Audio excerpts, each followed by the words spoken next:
Good afternoon, namaskar. And so thank you everybody for making it to the second edition of TIDE Chandigarh Punjab's Women Entrepreneurship Program. Thanks to Mr. Rahul Kumar for joining us and supporting us from FICCI. And आज हमारे बीच में काफ़ी budding entrepreneurs हैं, कुछ dice में हैं और कुछ हमारे सामने हैं. I feel कि बहुत ये ज़रूरी है कि women entrepreneurship should prosper in our region और employment create हो, हम job creator बने, ना कि job seeker बने, क्योंकि पंजाब एक ऐसा स्टेट है, even हरियाणा, even हिमाचल जो भी हमारा adjoining region है, जिसके लिए टाइड पंजाब एंड चंडीगढ़ ये वाला चैप्टर काम करता है, वहाँ टैलेंट बहुत है. ये मेरे पिछले 1-1.5 साल के एक्सपीरियंस में से मुझे जो एहसास हुआ है. So I won't make this a lecture. And thank you, Rahul ji, who's the moderator of the session. Rahul ji was the principal correspondent at Economic Times before he took over as in charge of FICCI Punjab and Haryana. On my extreme right is Mrs. Kiran R. Singh. She's heading the NGO Balwar, a lady who has been an icon in supporting rural women. Thank you very much. And next to Rahul ji is Isha Singh. Isha is the co-founder and director of Trinity Training Center, one of the leading and very efficient institutions in grooming and placement in the region. उनके बिल्कुल साथ में बैठे हैं आरती जी. आरती जी भी एक woman entrepreneur हैं. वो नवचेतना एक NGO ग्रुप है जो आशी हरियाणा हेड करता है, जो पंचकुला रीजन से. तो वो अपने 3-4 साल पहले घर से निकल के सोचा कि मैं भी कुछ करूंगी, क्योंकि कला है, आर्ट है, और वो भी आज हमारे साथ में अपने एक्सपीरियंसेस शेयर करेंगे. Rahul ji, I request you to please start the session. Before that, we'd like to honor everybody on the dais with a bouquet. Mayuri, please. Kiran R. Singh. Rahul Kumar. Isha Singh.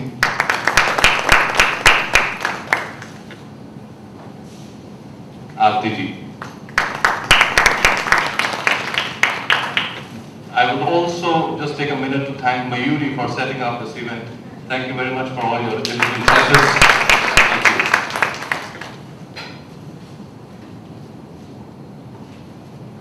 Thank you, Sabi. It's a pleasure to be here amongst you. This is TIDE's second event, giving a platform to women entrepreneurs to narrate their stories, successful stories. It's the first time that FICCI has joined hands with TIDE for this event, and I'm hopeful that we'll have many more such events in the near future as well. There's no doubt that we have in this region many women entrepreneurs, some of them who are doing business with their own families, some who have come up, excel on their own. Many have got inspirations from others to come to the field and show their network.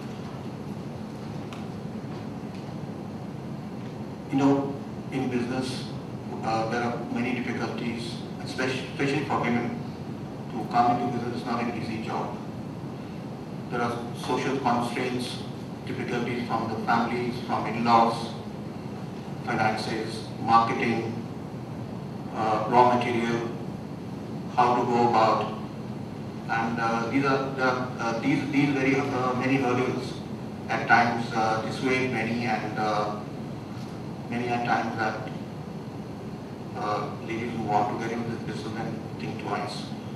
But it is basically inspiration from others and backup from the families which enable women to come to the fore and to narrate the successful stories of some of these women.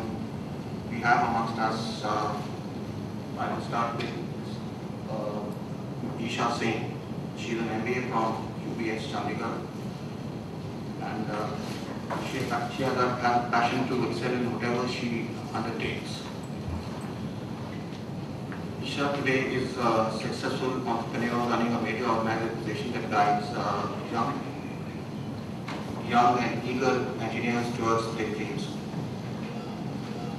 She had a stint with Flex Industries in Noida, and then later on joined Mr. Mahapra at Trinity College, Trinity Center, and with the knowledge and expertise, she excelled in especially training and grooming youngsters in the rudimentaries of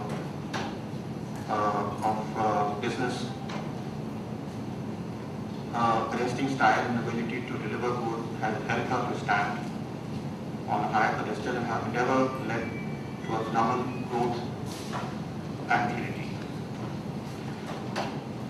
मैं ईशा जी से request करूँगा कि वो अपने बारे में कुछ बताएं, कैसे उन्होंने किया, क्या उनको मुसीबतें आई और अब किस मुकाम पे वो हैं.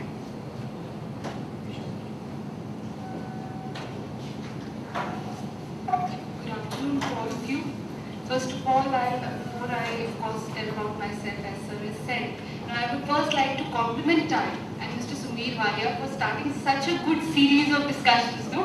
Women entrepreneurship is something that was really unheard of about 10 years back, and it is very, very pertinent topic. I mean, for today's time, when we talk about contemporary India, we talk about India entering the 21st century.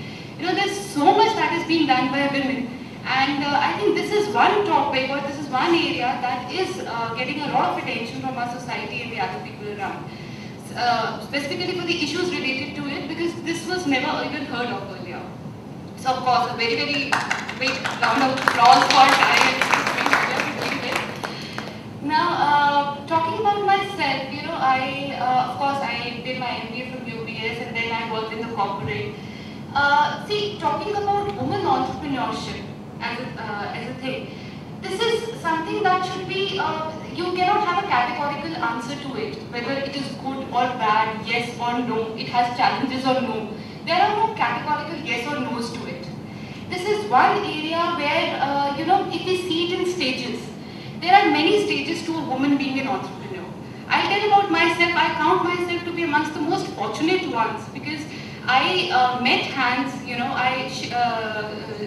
I'd shaken hands with a person who was really like-minded and also eventually proved to be my husband.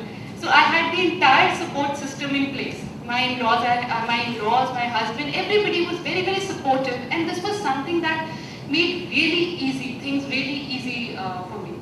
So now starting, the first stage is when a woman thinks of this idea that, okay, I want to start up something on my own. That idea comes to her mind. The moment she puts across that idea in front of people is, for her, the most important set of people is her family. Be it her parents, if she's not married, be it her husband, her in-laws, anybody. When she puts across that idea in front of his family, how well is it taken by the people? Many times they don't have that confidence in a woman. This happens, They don't have that confidence in the woman, and believe me, it's infectious. Sometimes you feel that you can do it, and people around you feel that no, you cannot. They barrage you with so many questions, and you end up feeling, no, I don't think it's my cup of tea. So these kind of things, these are the issues that any woman entrepreneur would face. Starting it out, thinking of the idea, garnering the capital. So many times we come across people who are investing a lot in their son's business, or anybody, any male member of the family, but how many times have we come across a father investing in a girl child's business, or maybe a husband investing a lot in a wife's business? Women entrepreneurs they are many, the number is really increasing, but the percentage-wise, it's still very, very less. It's still quite less. We can count on our fingertips. There is Kiran Mazumdar-Shaw, there is Meena Luthra. You can count them on your fingers. So the percentage is still really low. So I would definitely count. When I did my MBA, after which I joined the corporate and I met Ankur, this was an idea that came to both of us simultaneously. And I was really fortunate that the initial years of my marriage, this was one thing that we really nurtured. We really nurtured, then of course, there's a lot of learning. Entrepreneurship, be it a man or a woman, is a lot of learning. We all would agree to this. 8 years back, what idea I had of business, what, of operations, of anything, of expansion, anything, they're completely changed today. Absolutely. So it's been a learning process, and a lot of it has gone into it in the last 8 years. So in case, you didn't have that support system at home, I know that, okay, my daughter is taken care of, she's been brought back from school, she's been fed well, all those things have been done. Otherwise, you keep juggling in your personal and professional lives. So, talking about myself, of course, this has been a really, it has been much easier for me than if I would definitely say for any other person. Thank you Isha. I think हमारी जो audience है वो जानना चाहेगी कि आपने जब इस बिजनेस में आए, you met your husband who was into this business, तो उससे पहले जो आपके क्या आपको लगा था कि आप इस बिजनेस करेंगे तो कैसे करेंगे, उसके लिए क्या ज़रूरतें हैं? See, when we thought of doing it, since I did my MBA, getting into education was not very, they were not poles apart. I mean, not many people after doing their higher education, they get into the education industry. So when we entered, I never knew that it will take so much of my time, of course. But this was something that, okay, we started off as a smaller venture, much smaller venture, and we started off by teaching and coaching students. So that was something that was my area. I did it in school, I did it in college, I've taken lectures. So that was something, and initial capital investment was also low. So this was something that was not a very, very difficult decision. At that point in time, it seemed as if it came very, very naturally. Because coming back to Chandigarh was everybody, all of us would like to stick to Chandigarh any day. And starting your own thing in a place like Chandigarh and putting your own skill set, because your education is from, it's supporting the business you are doing. So that way, it was much easier. It was much easier. I think that. Can you tell us something about your center and how many people you have trained professionally who are now also into this business?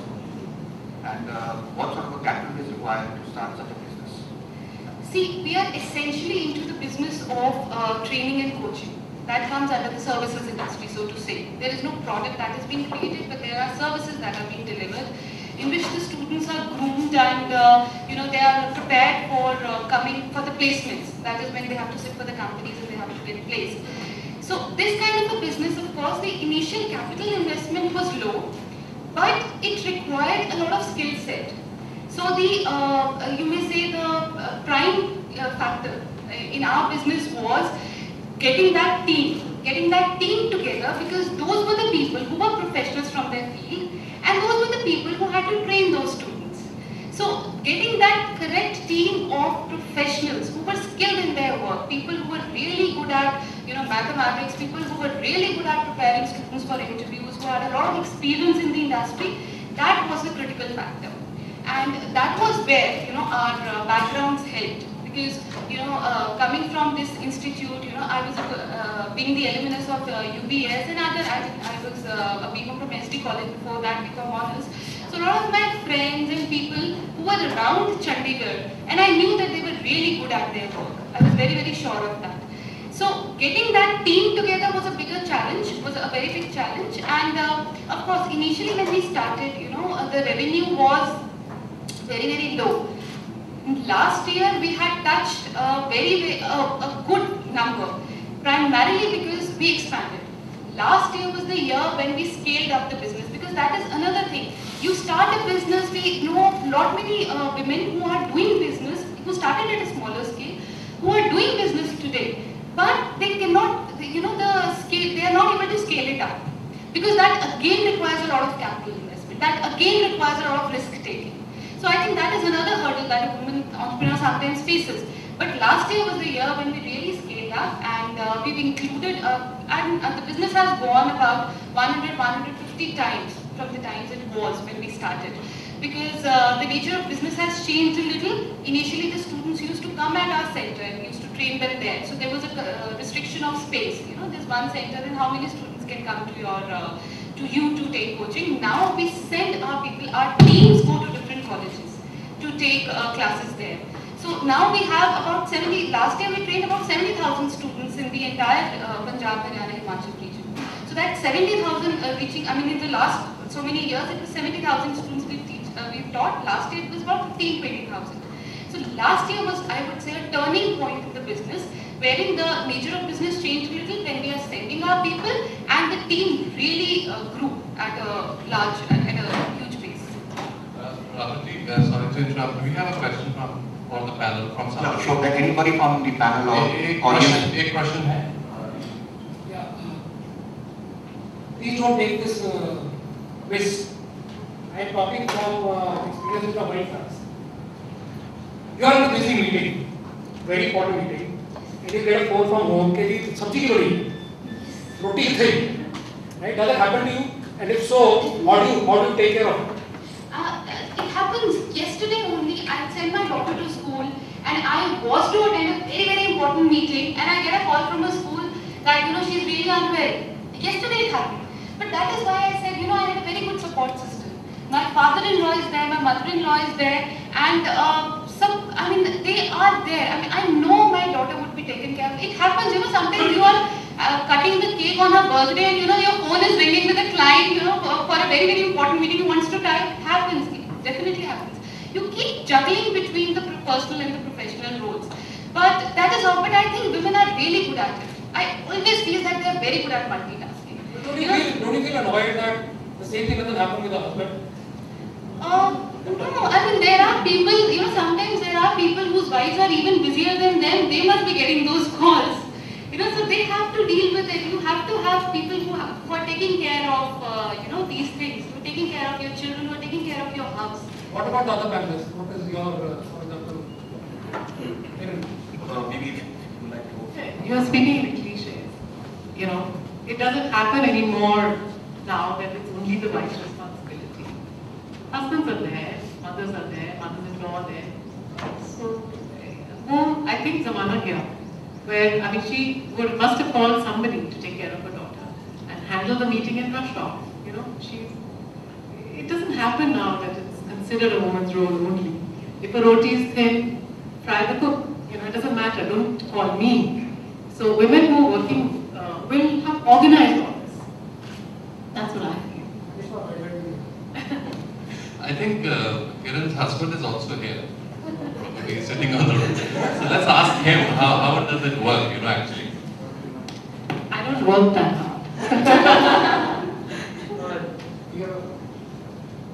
I may just add here that Kiran's husband, he's a naval officer, and her father was in the army, so they have this armed forces background. Thank you. Mr. Rajesh Kumar being overly kind. As far as my wife's work is concerned, the only thing I rarely do is stand out of the way. No, just let her be. And she does not need more than that. We've got our own roles, we've got our own natures. And in most cases, the family is a handicap. This is what I tell her. Thank you. I would like to ask one more question. Sorry, can I just add over here? Yeah, please. Please. I'm a friend of Kiran's, and I'm here as just a person who observed her and seen her through her work. I would just like to add over here that her husband is being very humble about it all. He is very helpful when it's needed, and he works behind the scenes and is so supportive, and when she requires him, he's there. Like it's very rightly said, he's not like there all the time, but when she needs him, he's there, so it works wonderfully for her. I think. Yeah, that's my point. I'd like to ask Isha one question and that is that in her field, there are a lot of institutes which are probably doing the same work in this region. How do you cope with the competition in today's world? See, here I'll have to take you back down the past a little. When we started as an institute that was coaching students for CAT. So when we operated in that market for about 2-3 years, we realized that we were a little late in that market. There were established players, and it was a little difficult to compete with them. So that was the time when we changed our market altogether. We launched a new product that was called Campus Placements Training. We are the pioneers for Campus Placements Training. This was a product that was launched by India, in north of India, arguably by us. This is one thing that started somewhere in south also around the same time, and in north of India it was definitely done by us. So when we diversified into this area that was called Campus Placement Training, the business model changed altogether. There was no competition. We had a monopoly over this product for about 2-3 good years. There was nobody who entered the market. There was nobody who had an idea about it. But we were very quick to